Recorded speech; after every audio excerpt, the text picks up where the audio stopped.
Consider this video part of the ongoing material and what amounts to my dead man switch.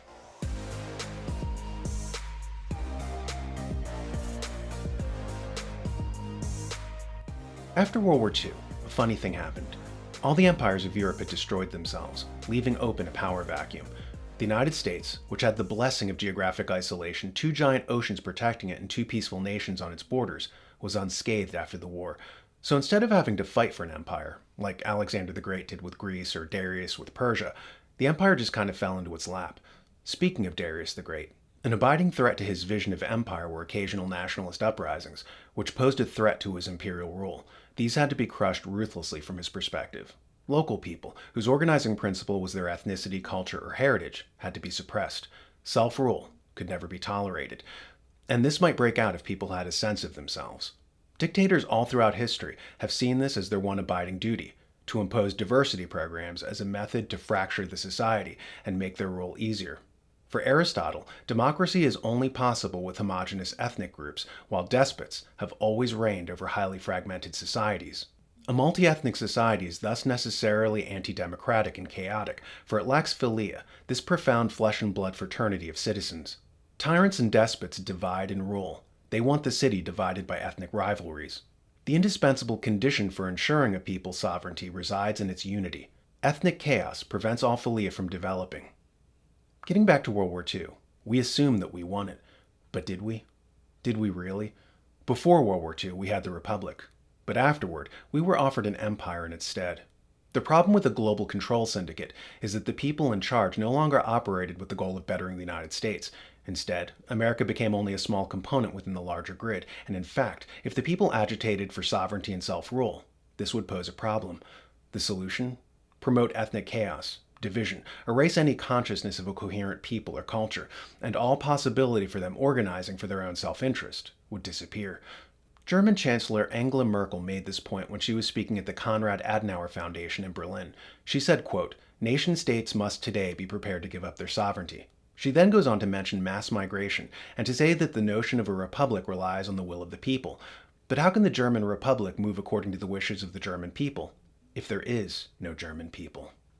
She said there were politicians who believed that they could decide when these agreements were no longer valid because they were representing the people.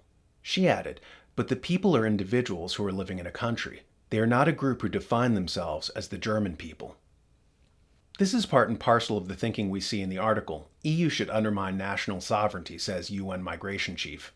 We read, the EU should do its best to undermine the homogeneity of its member states, the UN Special Representative for Migration has said.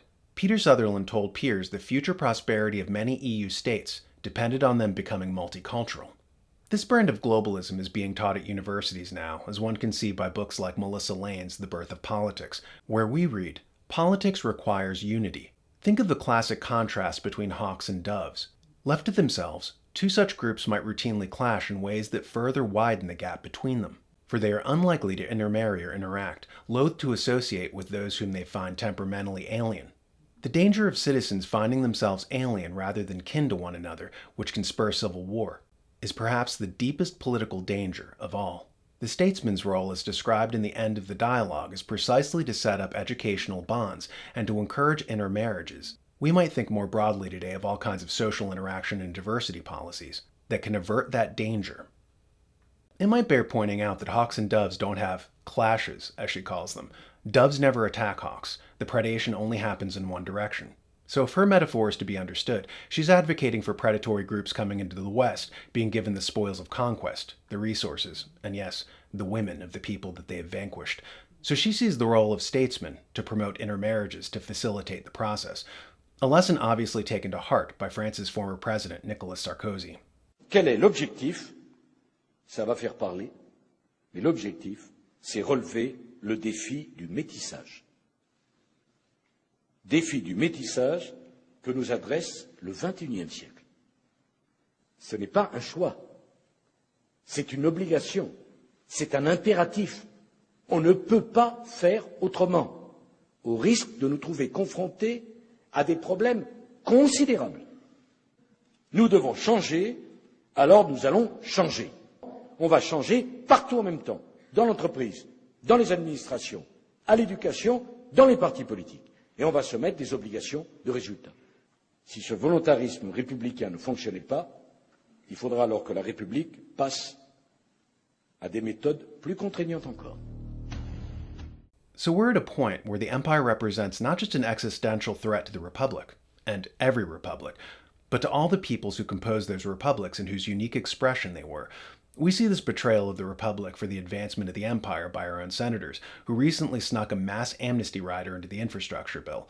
Their goal is no longer for the good of the people, but the good of the empire. And if the people get in the way, well, then the people will just have to go. In the 1600s, John Locke wrote in two treatises of civil government, whenever the legislators endeavor to take away and destroy the property of the people, or to reduce them to slavery under arbitrary power, they put themselves into a state of war with the people, who were thereupon absolved from any further obedience. Has the government started to wage war upon the people? Has the government that was once constituted to defend the people's rights been so perverted as to now systematically take measures to erase and replace them? I end this video where I started, pointing out that after World War II, all the European empires had destroyed themselves, as all empires eventually do. A note of warning to the cheerleaders of American empire. Could reading the new American magazine boost your heart health, support your immune system, and help you lose 20 pounds of unsightly fat? The answer is no. But you should read it anyway. It'll keep you informed and provide information that cuts through the noise of lesser news outlets. TheNewAmerican.com. And don't forget to subscribe to us on social media and hit that like button.